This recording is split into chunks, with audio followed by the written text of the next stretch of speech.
V Večeru, tako kot v ostalih medijih, velikokrat pišemo o zgodbah žensk, o zgodbah mater, ki se znajdejo v veliki stiski, ki se znajdejo pred zidom, ki se znajdejo na robu, v življenjskem obupu. Velikokrat nimajo več kogar, kam bi se obrnili v bistvu po pomoč. In takrat jim materinski domovi pomenijo neko zatočišče, pomenijo neko varovalno mrežo, kjer si lahko življenje ponovno sestavijo, si opomorejo in se nekako vrnejo v družbo.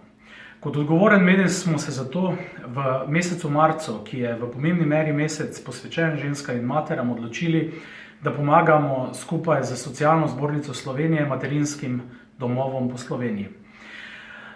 Nekako želimo skupaj z našimi bralci, ki so prav tako občutljivi za takšne stiske, nabirati tako denarna sredstva, kot seveda tudi različne pripomočke, higienske pripomočke, hrano, igrače in druge stvari, s katerimi bi življenje ljudem, ki jih že tako samo življenje tepe, na nek način pomagali olajšati vsak dan.